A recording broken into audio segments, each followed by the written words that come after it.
ನಮಸ್ತೆ, welcome two news sense. ನಾನು ಜಾನ್ವಿ. ವೀಕ್ಷಕರೇ, ಈ ಬಾರಿಯ ಲೋಕಸಭಾ ಚುನಾವಣೆ ಸೋನಿಯಾ ಗಾಂಧಿ ಕುಟುಂಬನ ಯಾವ ಲೆವೆಲ್ಲಿಗೆ ಕಂಗೆಡಿಸಿದೆ ಅಂದರೆ, ಚುನಾವಣೆಗೆ 20 ದಿನ ಉಳಿದಿದೆ. ಆದರೆ ತಮ್ಮ ಭದ್ರಕೋಟೆ ಆಗಿರೋ ರಾಯ್ಬರೇಲಿ ಕ್ಷೇತ್ರದಲ್ಲಿ ಯಾರ ಕಣಕ್ಕೆ ಇಳಿಬೇಕು ಅಂತ ತೋಚದೆ ವಿಲವಿಲ ಒದ್ದಾಡ್ತಾ ಇದ್ದಾರೆ ರಾಹುಲ್, ಸೋನಿಯಾ ಮತ್ತು ಪ್ರಿಯಾಂಕಾ ವಾದ್ರಾ. ಇವತ್ತು ಅಂದರೆ ಏಪ್ರಿಲ್ 30ರ ಬೆಳಗ್ಗೆ ಬಂದಿರೋ ಬಿಗ್ ಬ್ರೇಕಿಂಗ್ ನ್ಯೂಸನ್ನು ನಂಬೋದೇ ಆದರೆ, ಅದೇ ಫೈನಲ್ ನಿರ್ಧಾರ ಅನ್ನೋದೇ ಆದರೆ, ರಾಹುಲ್ ಗಾಂಧಿ ರಾಯ್ಬರೇಲಿ ಕ್ಷೇತ್ರದಿಂದ ಸ್ಪರ್ಧೆ ಮಾಡೋದು ಬಹುತೇಕ ಖಚಿತ ಆಗಿದೆ. ಅರೆ, ನಿನ್ನೆ ತನಕ ರಾಯ್ಬರೇಲಿಯಿಂದ ಪ್ರಿಯಾಂಕಾ ವಾದ್ರಾ ಸ್ಪರ್ಧೆ ಅನ್ನೋ ಸುದ್ದಿ ಇದ್ದದ್ದು ದಿಢೀರ್ ಬದಲಾಗಿದ್ದು ಹೇಗೆ ಅಂತ ನೀವು ಯೋಚಿಸ್ತಾ ಇರಬಹುದು. ಇದು ಈ ಕುಟುಂಬ ಅನುಭವಿಸ್ತಾ ಇರೋ ಅಭದ್ರತೆ ಎಂಥದ್ದು, ಎಷ್ಟು ಕನ್ಫ್ಯೂಷನ್ನಿಗೆ ಬಿದ್ದಿದೆ ಅನ್ನೋದನ್ನು ಸ್ಪಷ್ಟವಾಗಿ ತೋರಿಸ್ತಾ ಇದೆ. ಸ್ವಾತಂತ್ರ್ಯ ನಂತರ ನಡೆದಿರೋ 20 ಲೋಕಸಭಾ ಚುನಾವಣೆಗಳಲ್ಲಿ 17 ಬಾರಿ ರಾಯ್ಬರೇಲಿಯಲ್ಲಿ ಕಾಂಗ್ರೆಸ್ ಗೆದ್ದಿದೆ. ಕಾಂಗ್ರೆಸ್ ಅಂದರೆ ನೆಹರು ಫ್ಯಾಮಿಲಿ ಅಂತ ಬಿಡಿಸಿ ಹೇಳೋ ಅಗತ್ಯ ಇಲ್ಲ ಅಲ್ವಾ?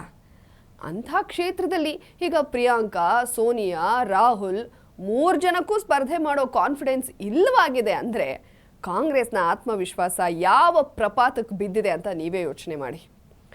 ರಾಹುಲ್ ಗಾಂಧಿ ಒಂದು ಆತಂಕದಲ್ಲಿ ತೊಳಲಾಡ್ತಾ ಇದ್ದರೆ, ಪ್ರಿಯಾಂಕಾ ವಾದ್ರಾ ಅದು ಮತ್ತೊಂದು ರೀತಿಯ ಹೊಯ್ದಾಟ. ಎಸ್, ರಾಹುಲ್ ಗಾಂಧಿ ಅಮೇಥಿ ಕ್ಷೇತ್ರದಲ್ಲಿ ಸ್ಪರ್ಧಿಸಿ ಗೆಲ್ಲೋ ವಿಶ್ವಾಸನ ಯಾವತ್ತೋ ಕಳ್ಕೊಂಡ್ಬಿಟ್ಟಿದ್ದಾರೆ. ಸ್ಮೃತಿ ಇರಾನಿ ವಿರುದ್ಧ ಸೋಲು ಅನುಭವಿಸಿದ್ದು ಆತನ ಕಾನ್ಫಿಡೆನ್ಸನ್ನು ನುಚ್ಚು ನೂರು ಮಾಡಿದೆ. ಇದೇ ಕಾರಣಕ್ಕೆ ಉತ್ತರ ಭಾರತದ ಬೇರೆ ಯಾವ ಕ್ಷೇತ್ರದಲ್ಲೂ ಕೂಡ ಗೆಲ್ಲೋ ವಿಶ್ವಾಸ ಇಲ್ಲದೇನೆ ರಾಹುಲ್ ಕಳೆದ ಬಾರಿ ಕೇರಳದ ವಯನಾಡಿಗೆ ಬಂದಿದ್ದು. ಅಫ್ಕೋರ್ಸ್, ಕಳೆದ ಬಾರಿ ಕೇರಳದ ರಾಜಕೀಯ ವಾತಾವರಣ ಬೇರೆಯೇ ಇತ್ತು. ರಾಹುಲ್ ಗೆದ್ದು ಬಿಟ್ರು. ಈ ಬಾರಿ ಕೂಡ ಅಳದೂ ತೂಗಿ ಬಂದಿದ್ದು ಮತ್ತೆ ಅದೇ ಕೇರಳದ ವಯನಾಡಿಗೆ. ಬಟ್ ಈ ಬಾರಿ ರಾಹುಲ್ಗೆ ಕೇರಳದಲ್ಲೂ ಶಾಕ್ ಆದಿತ್ತು. ಒಂದು ಕಡೆ ಮುಸ್ಲಿಮರ ಪಕ್ಷಗಳು ಬ್ಲ್ಯಾಕ್ ಮೇಲ್ ಮಾಡೋದಕ್ಕೆ ಶುರು ಮಾಡಿದ್ವು. ಇನ್ನೊಂದು ಕಡೆ ಪಿನರಾಯಿ ವಿಜಯನ್ ತಿರುಗಿ ಬಿದ್ದಿದ್ರು. ಇಂಡಿಯಾ ಅಲಯನ್ಸ್ನಿಂದ ದೂರವಾದ ವಿಜಯನ್ ತಮ್ಮ ಪಕ್ಷದಿಂದ ರಾಹುಲ್ ವಿರುದ್ಧ ಕ್ಯಾಂಡಿಡೇಟ್ ಹಾಕಿದ್ದಾರೆ. ಅದು ರಾಹುಲ್ಗೆ ಭಯ ಹುಟ್ಟಿಸಿದೆ. ಗೆಲ್ಲೋ ಬಗ್ಗೆ ಅನುಮಾನ ಶುರು ಆಗಿದೆ. ಒಂದು ಆಲ್ಟರ್ನೇಟ್ ಕ್ಷೇತ್ರ ಬೇಕೇ ಬೇಕು. ಸೇಫ್ಟಿಗೆ 2 ಕಡೆ ಸ್ಪರ್ಧೆ ಮಾಡೋಣ ಅಂತ ರಾಹುಲ್ ಇಡೀ ದೇಶದ ತುಂಬ ಭೂತ್ಗನ್ನಡಿ ಹಾಕಿ ಹುಡುಕಿದ್ರು ಒಂದೇ ಒಂದು ಕ್ಷೇತ್ರ ಕೂಡ ಸಿಗಲಿಲ್ಲ. ಅಮೇಥಿಯಲ್ಲೇ ಸ್ಪರ್ಧಿಸೋ ರಿಸ್ಕ್ ತಗೋತಾರೆ ಅನ್ನೋ ಸುದ್ದಿ ಹರಿದಾಡೋದಕ್ಕೆ ಶುರು ಆಯಿತು. ಆದರೆ ರಾಹುಲ್ ಒಂದು ವೇಳೆ ಅಮೇಥಿನಲ್ಲೂ ಹೀನಾಯ ಸೋಲು ಕಂಡ್ರೆ 2 ಕ್ಷೇತ್ರದಲ್ಲಿ ಸ್ಪರ್ಧಿಸಿ 2 ಕಡೆ ಸೋತ ಅವಮಾನ ಸಹಿಸೋದಾದ್ರೂ ಹೇಗೆ? ಸೊ ರಾಹುಲ್ ಮತ್ತೆ ಹುಡುಕಾಟ ಶುರು ಮಾಡಿದ್ರು. ಈ ಮಧ್ಯೆ ರಾಯ್ಬರೇಲಿನಲ್ಲಿ ಪ್ರಿಯಾಂಕಾ ವಾದ್ರಾ ಸ್ಪರ್ಧೆ ಮಾಡೋದು ಅನ್ನೋದು ಬಹುತೇಕ ಖಚಿತ ಆಗಿತ್ತಲ್ಲ. ಹೀಗಾಗಿ ರಾಯ್ಬರೇಲಿ ಕಡೆ ಕೂಡ ಕಣ್ಣು ಹಾಕೋ ಹಾಗೆ ಇರಲಿಲ್ಲ. ಆದರೆ ಕೊನೆ ಕ್ಷಣದಲ್ಲಿ ಮತ್ತೆ ಸ್ಟೋರಿಗೆ ಟ್ವಿಸ್ಟ್ ಕೊಟ್ಟರು ಪ್ರಿಯಾಂಕಾ. ರಾಯ್ಬರೇಲಿಯಲ್ಲಿ BJPಯಿಂದ ಪ್ರತಿಸ್ಪರ್ಧಿ ಯಾರನ್ನೋದು ಈ ಕ್ಷಣದ ತನಕ ಗುಪ್ತವಾಗಿ ಇಟ್ಟಿದ್ದಾರೆ. ಅದು BJPಯ ರಣತಂತ್ರ. ಪ್ರಿಯಾಂಕಾ ವಿರುದ್ಧ ಸ್ಟ್ರಾಂಗ್ ಮಹಿಳಾ ಅಭ್ಯರ್ಥಿನೇ ನಿಲ್ಲಿಸೋದು plan number 1. Plan number 2, Priyanka ವಾದ್ರಾಳ ಕಸಿನ್ ಮನೇಕಾ ಸಂಜಯ್ ಗಾಂಧಿ ದಂಪತಿಗಳ ಪುತ್ರ ವರುಣ್ ಗಾಂಧಿಯನ್ನು ಕಣಕ್ಕಿಳಿಸೋದು. ಇವೆರಡನ್ನೂ ಬಿಟ್ಟು ಇನ್ನೂ ಒಂದು ಅಂದರೆ ಪ್ಲ್ಯಾನ್ ನಂಬರ್ 3 ಕೂಡ BJP ಬತ್ತಳಿಕೆಯಲ್ಲಿ ಇತ್ತು. ಅದನ್ನು ಸಸ್ಪೆನ್ಸ್ ಆಗಿ ಇಟ್ಟಿತ್ತು. ಇದು ಪ್ರಿಯಾಂಕಾ ವಾದ್ರಾಗೆ ಭಯ ಹುಟ್ಟಿಸ್ತು. ಇಲ್ಲಿ ತನಕ ಚುನಾವಣೆಯ ರಣರಂಗದಲ್ಲಿ ನಿಂತು ಯಾವತ್ತೂ ಯುದ್ಧ ಆಡಿಲ್ಲ ಈ ಪ್ರಿಯಾಂಕಾ ವಾದ್ರಾ. ಸೊ ಕಾಂಗ್ರೆಸ್ ಪ್ರಪಾತಕ್ಕೆ ತಲುಪಿರೋ ಇಂಥ ಕಾಲಘಟ್ಟದಲ್ಲಿ ತಾನು ಚುನಾವಣೆಗೆ ನಿಂತು ಚೊಚ್ಚಲ ಪ್ರಯತ್ನದಲ್ಲಿ ಸೋತು ಬಿಟ್ರೆ ಅನ್ನೋ ಭಯ ಪ್ರಿಯಾಂಕಾಳನ್ನು ಕಾಡೋದಕ್ಕೆ ಶುರುವಾಗಿದೆ. ದೇಶದಲ್ಲಿ ಮೋದಿ ಅಲೆ ಜೊತೆಗೆ ಕಾಂಗ್ರೆಸ್ ವಿರೋಧಿ ಅಲೆ, ಎಲ್ಲದಕ್ಕಿಂತ ಜಾಸ್ತಿ ಸೋನಿಯಾ ಕುಟುಂಬದ ವಿರುದ್ಧದ ಅಲೆ. ಇದು ಪ್ರಿಯಾಂಕಾ ವಾದ್ರಾ ಅವರನ್ನು ಇನ್ನೂ ಭಯಪಡಿಸ್ಬಿಡ್ತು. ಚುನಾವಣಾ ಪ್ರಚಾರಕ್ಕೆ ಹೋದಾಗ ಸಿಕ್ಕ ಪೋರ್ ರೆಸ್ಪಾನ್ಸ್ ನೋಡಿ ಪ್ರಿಯಾಂಕಾ ಬೆಚ್ಚಿ ಬಿದ್ದಿದ್ರು. ಹೀಗಾಗಿ ನಾನು ಸ್ಪರ್ಧೆ ಮಾಡೋದಿಲ್ಲ ಅಂತ ನಿನ್ನೆ ಹೊತ್ತಿಗೆ ಬ್ಯಾಕ್ಔಟ್ ಆಗಿಬಿಟ್ರು. ಎಂಥ ದುರಂತ ನೋಡಿ. ಅಜ್ಜಿ ಇಂದಿರಾ ಗಾಂಧಿ ನಿರಂತರ ಗೆದ್ದಿರೋ ಕ್ಷೇತ್ರ, ತಾಯಿ ಸೋನಿಯಾ ಕೂಡ ಸೋಲ್ ಕಾಣದೇ ಇರೋ ಕ್ಷೇತ್ರ. ಆದರೆ ಪ್ರಿಯಾಂಕಾಗೆ ಸ್ಪರ್ಧೆ ಮಾಡೋ ಧೈರ್ಯ ಇಲ್ಲ.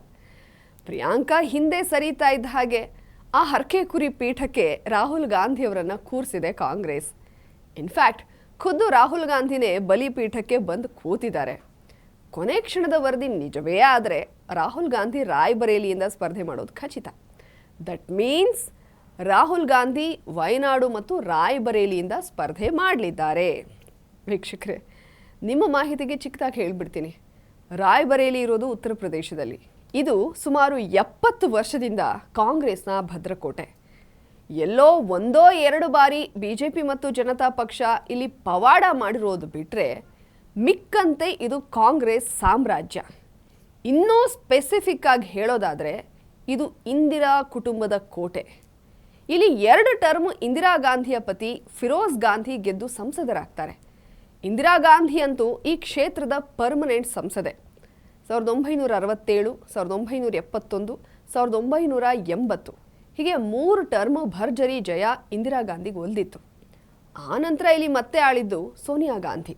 2004, 2006, 2009, 2014 ಹಾಗೂ 2019 ಪ್ರತಿ ಸಲ ರಾಯ್ಬರೇಲಿ ಸೋನಿಯಾ ಗಾಂಧಿ ಅವರನ್ನೇ ಗೆಲ್ಲಿಸಿ ಕಳಿಸಿದೆ. ಈಗ ಸೋನಿಯಾ ಮತ್ತೆ ರಾಯ್ಬರೇಲಿಯಲ್ಲಿ ಸ್ಪರ್ಧಿಸೋ ಧೈರ್ಯ ಇಲ್ಲದೆ ರಾಜ್ಯಸಭೆ ಮೂಲಕ ಎಲೆಕ್ಟ್ ಆಗಿ ಸಂಸದೆ ಆದರು. ಪ್ರಿಯಾಂಕಾ ಒಲ್ಲೆ ಅಂದಿರೋ ಜಾಗಕ್ಕೆ ರಾಹುಲ್ ಬಂದಿದ್ದಾರೆ. ಹಾಗಾದರೆ ರಾಹುಲ್ ಎದುರಾಳಿ ಯಾರಾಗ್ತಾರೆ? ವೀಕ್ಷಕರೇ, ಪ್ರಿಯಾಂಕಾ ವಾದ್ರಾ ಸ್ಪರ್ಧಿಸೋ ಸುದ್ದಿ ಹೊರಬಂದಾಗ ಆಕೆಗೆ ಪ್ರಬಲ ಪ್ರತಿಸ್ಪರ್ಧಿಯಾಗಿ BJP ಹೊರಬಿಟ್ಟ ಹೆಸರು ನೂಪುರ್ ಶರ್ಮಾ. ಹೌದು, BJPಯಿಂದ ನೂಪುರ್ ಶರ್ಮಾ ಕಣಕ್ಕಿಳಿತಾ ಇದ್ದಾರೆ ಅನ್ನೋ ಸುದ್ದಿ ದೇಶದಾದ್ಯಂತ ಸಂಚಲನವನ್ನು ಸೃಷ್ಟಿ ಮಾಡಿತು. Reconnect with your roots at Zen International Public School. Embrace Indian culture and tradition while ensuring a bright future for your child. Enroll now and witness the transformation. Zen International Public School, where tradition meets excellence. For admissions, contact 9591260833. ನಿಮಗೆಲ್ಲ ಗೊತ್ತಿರೋ ಹಾಗೆ Nupur Sharma real Hindu fire brand lady. ತನ್ನ ಸ್ಫೋಟಕ ಭಾಷಣಗಳಿಂದ, news ಚಾನೆಲ್ಗಳ panel ಡಿಸ್ಕಷನ್ಗಳಿಂದ ದೇಶದಾದ್ಯಂತ ದೊಡ್ಡ fan following ಗಳಿಸ್ಕೊಂಡಿರೋ Nupur Sharma ನೋಡೋಕ್ಕೂ ಕೂಡ ತುಂಬ ಲಕ್ಷಣವಾಗಿ ಹಾಗೂ ಸುಂದರವಾಗಿರೋ ಹೆಣ್ಣುಮಗಳು. ನೂಪುರ್ ಶರ್ಮಾ ಬಗ್ಗೆ ಹೆಚ್ಚು ತಿಳ್ಕೋಬೇಕು ಅಂದರೆ ಕಳೆದ ತಿಂಗಳಲ್ಲಿ ಪ್ರಸಾರ ಆಗಿದ್ದ ನ್ಯೂಸ್ ಸೆನ್ಸ್ ಲಿಂಕ್ ಪಿನ್ ಮಾಡಿರ್ತೀವಿ, ಒಮ್ಮೆ ನೋಡಿ. ಪ್ರಿಯಾಂಕಾ ವಾದ್ರಾ ಸ್ಪರ್ಧೆ ಮಾಡಿದ್ದೇ ಆಗಿದ್ರೆ ನೂಪುರ್ ಶರ್ಮಾ ಪ್ರಬಲ ಎದುರಾಳಿ ಆಗಿರ್ತಾ ಇದ್ರು, ಸುಲಭವಾಗಿ ಗೆದ್ದು ಬಿಡ್ತಾ ಇದ್ರು. ಪ್ರಿಯಾಂಕಾಗೆ ಹೀನಾಯ ಸೋಲ್ ಕೂಡ ಆಗ್ತಾ ಇತ್ತು. ಆದರೆ ಅದೇ ಹೊತ್ತಲ್ಲಿ BJP ಹೈಕಮಾಂಡ್ ಮನೇಕಾ ಗಾಂಧಿ ಪುತ್ರ ವರುಣ್ ಗಾಂಧಿ ಅವರನ್ನ ಪ್ರಿಯಾಂಕಾ ವಿರುದ್ಧ ನಿಲ್ಲಿಸೋ ಆಲ್ಟರ್ನೇಟ್ ಪ್ಲಾನ್ ಕೂಡ ಹೊರಹಾಕ್ತು. ವರುಣ್ ಗಾಂಧಿ ಸತತ 3 ಬಾರಿ ಲೋಕಸಭಾ ಚುನಾವಣೆ ಗೆದ್ದವರು, ನೆಹರು ಕುಟುಂಬದ ಕುಡಿಯೇ ಆದರೂ ಆ ಕುಟುಂಬದಿಂದ ದೂರ ಉಳಿದಿರೋರು. ಸರ್ ದಾತಾರ್ ಸಿಂಗ್ ಎಂಬ ವೀರ ಯೋಧನ ಮೊಮ್ಮಗ ಅಂತ ಹೇಳ್ಕೊಳ್ಳೋದ್ರಲ್ಲೇ ವರುಣ್ ಹೆಮ್ಮೆ ಪಟ್ಟವರು. ಆದರೆ ಇತ್ತೀಚಿನ ದಿನಗಳಲ್ಲಿ BJPನಲ್ಲೇ ಇದ್ದು BJP ವಿರುದ್ಧ ಪರೋಕ್ಷ ಹೇಳಿಕೆ, ಅಸಮಾಧಾನ ಹೊರಹಾಕ್ತಾ ಇದ್ದಿದ್ದರಿಂದ ಅವರು BJP ತೊರೆದು ಹೋಗ್ತಾರೆ ಅನ್ನೋ ಗುಸುಗುಸುಗಳು ಇದ್ವು. BJP ಹೈಕಮಾಂಡ್ ಆ ಅನುಮಾನಕ್ಕೆ ತೆರೆ ಎಳೆದು ವರುಣ್ ಗಾಂಧಿಗೆ ಪ್ರಿಯಾಂಕಾ ವಿರುದ್ಧ ಸ್ಪರ್ಧಿಸೋದಕ್ಕೆ ಆಫರ್ ಕೊಡ್ತು. ಆದರೆ ವರುಣ್ ಗಾಂಧಿ ಅಷ್ಟಾಗಿ ಮನಸ್ಸು ಮಾಡೋದಿಲ್ಲ, ತಮ್ಮ ನಿರ್ಧಾರನ ಕಾಯ್ದಿರಿಸ್ತಾರೆ.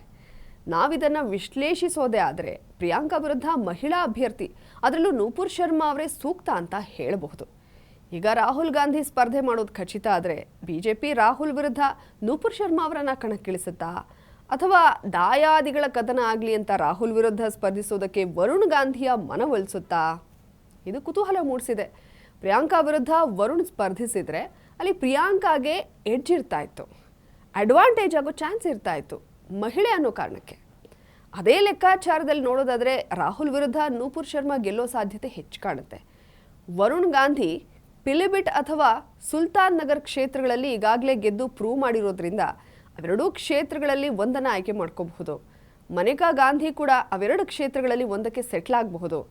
ಆಗ BJP 3 ಕ್ಷೇತ್ರಗಳನ್ನು ಗೆಲ್ಲಬಹುದು.